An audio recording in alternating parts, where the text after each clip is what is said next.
Hey guys, welcome back to my channel. So today I'm going to give a quick review and some tips on cruising on Royal Caribbean's Oasis of the Seas. Obviously this works for a lot of the cruise ships and things like that. Some of the tips will come along with that, but wanted to talk a little bit about the amplified version of the Oasis of the Seas. So the Oasis of the Seas, it's amplified because they did a bunch of changes to it. They updated it in 2019. Here are some of the changes. They have a Caribbean style pool deck. Didn't really notice it, but they have it. They have a lime and coconut signature bar, which is new.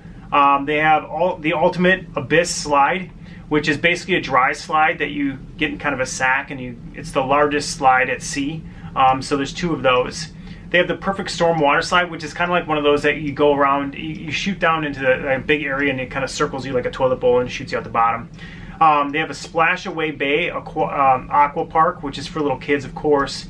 Portside barbecue specialty restaurant. So Holly tried that. She likes barbecue. We'll put a link in the description below of her review of that. She loved it. She thought it was fantastic. It is a fee-based thing, so you pay more for that. They have a new El Loco fresh Mexican restaurant right next door to the barbecue on the same deck, which is like deck 14. So that's next door. That's new. Playmaker Sports Bar and Arcade, which is on basically in the boardwalk. They have some fantastic desserts in there, so that's a good place to try out. Sugar Beach Candy Shop, which is it's on the boardwalk. Spotlight Karaoke, so they have that. That's on the main floor that you walk through. Music hall venue. We went and listened to music there. It's a smaller space, and so it can get quite loud in there. But I'm old, so whatever. The Bionic Bar, which is $1 million bar that basically robots make you drinks. You put them on an iPad and they make you drinks. So that's really kind of cool. And the revamped Adventure Ocean, which we didn't participate in because our kids are older now. And Mission Control Apollo 18 Escape Room. So there's an escape room, additional costs. So that's really what makes it amplified. So a couple things just to mention. When you're booking your cruise, look at all options. So we have a family of 5. You can't get a family of 5. There's family suites, but they're really expensive that you can have 6 in, but they're usually very expensive because there's a very limited number of those. So we have a family of 5. So for us to book 2 rooms actually costs us a lot more than actually booking 3 rooms for us.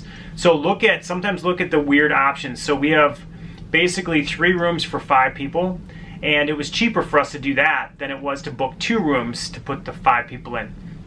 Don't know why. Check all the options out.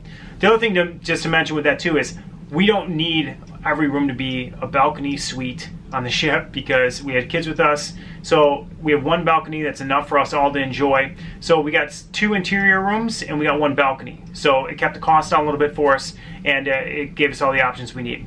The other thing is, if you've been to some of these ports, or maybe you're just not interested in the port that you stop at, stay on the ship, do all the activities. So everybody gets off the ship that is a rookie at this. They will get off, they'll march around Mexico looking for stuff, trinkets and things like that.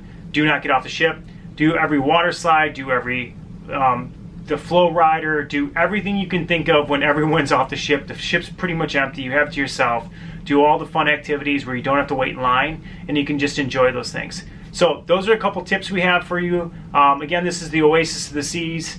And it's Royal Caribbean, and it's one of their larger ships, so it's really cool so take advantage of it, enjoy that. And if you don't need to actually have all the kid activities, maybe look at a smaller ship. If it's just you and your spouse or significant other, that would save you some money as well, because the smaller, older ships, when they don't have as many activities, it can be cheaper as well. So a couple of my favorite things on the cruise. For one, the hot tubs were hot. If you've watched my other review that you guys gave me some interesting feedback on for the Norwegian cruise, the hot tubs weren't hot. They are on the Royal Caribbean Oasis, so love that they're hot. All of them were. So I also love the solarium, which is an adult 16 plus. So we sat in there quite often because it was just a little bit quieter, and just you could chat and that sort of thing. So that was fantastic. I also love that they have a gym on board. When I'm on vacation, I like to work out.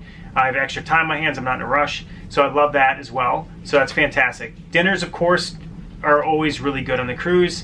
Order what you want, order what desserts you want, that sort of thing. So that's fantastic as well. The other thing too is some of the specialty dining is an additional charge, but you sometimes get better desserts and better just options. And so if you're getting kind of, sick of the things that you're getting earlier in the week.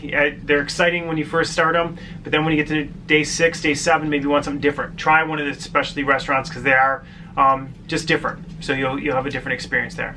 Oh, my kids love the Flow Rider. They were there all the time. Bodyboarding. We also did the putt-putt, but that's a one and done type thing. It's kind of, I don't know, it isn't the greatest thing. So the putt-putt thing is kind of a one and done. Ping pong was great. So we did ping pong when we just needed something to do to fill some time before dinner. We also did rock climbing, which was awesome. The aquatic show off the back of the ship is really just kind of sick. I mean, they're doing like 60-foot jumps off of towers into really small pools, which I think is insane. But that's really cool. They do have cats on this ship. I do not recommend seeing cats. It is terrible, in my opinion. Like, I literally watched this show and I'm like, what the hell did I just see? I have no idea what they're doing or what the theme of it is. It's just not a good show for me. Music, all the different venues for music is fun. If you want to do piano bar, you want to do whatever, all that's really good. And the dancing and that sort of thing is really good as well. So that's it. So we'll see you next time. Let us know what you like about the cruise ships and give us a thumbs up. And we'll put a link in the description below to some of the other things that we've done on this cruise so you can see all the things that we appreciated and took advantage of. Thanks.